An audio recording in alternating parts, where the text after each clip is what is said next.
This clip is brought to you by SaveWithConrad.com.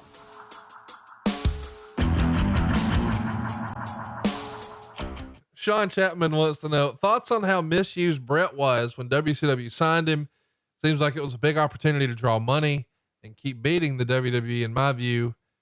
It's hard to imagine really, Arn, that you had a hotter piece of talent than Bret Hart. I mean, he was the biggest heel in the business in November of 1997. And then when he comes over, it just didn't work.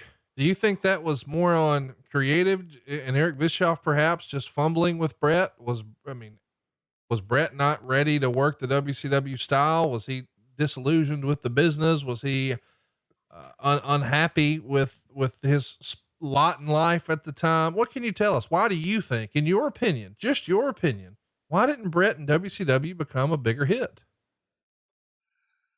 You know, and people, this is not my way of copping out when I tell you this. It's God's truth. There were so many meetings that involved that top tier stuff. Now, you know, like Bret Hart and him coming over, and we heard all these huge amounts of money that he was making, which I could care less about any of that. You know, my only concern was, you know, okay, how are you going to use him? What do you want me to do to help, if anything? But it was all behind closed doors. It was so above my pay grade. I had no idea. I didn't know what was going to go down until the guys got in the ring. And I don't think the thing got started, the whole angle effectively. I think he got hurt pretty quickly. And I just think a lot of things just caved in everywhere that were unexpected. And maybe I was just like a fan on the outside looking in, you know, I don't know what happened there. You would have thought it would have been an easy fit walking across. To be honest with you, I don't know. It's one of those things in history that everybody will have a slant on that tells the story.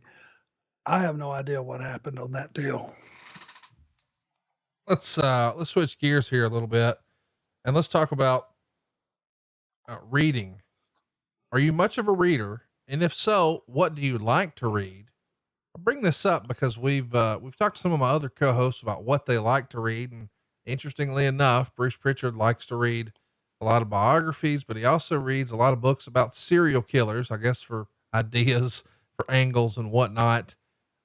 We know that Eric is reading a lot of business style books. We know that Tony Schiavone's reading fucking Batman comics. What does Arn Anderson read? USA Paper. I can get a summary of the world and everything that's important in it. Now it's really been cut down to just a few pages. And I don't think you don't see anybody reading a newspaper anymore.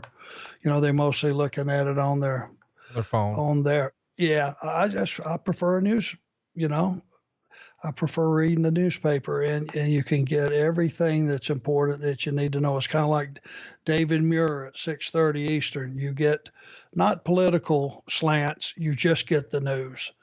That's all I want. I don't care about politics, you know, by and large and things like that. What's going on in the rotten entertainment world, things that aren't entertaining. I just want to know what's the state of the world. So I can usually find that in a USA Paper. Hey, it's Conrad Thompson. Thanks for checking out the podcast here on YouTube. Be sure to hit the subscribe button and the notifications bell so you get a notice anytime we upload some new content. And go save yourself some money right now. If you're in a 30-year loan or you have credit card debt, it's not a matter of if I can save you money. It's a matter of how much.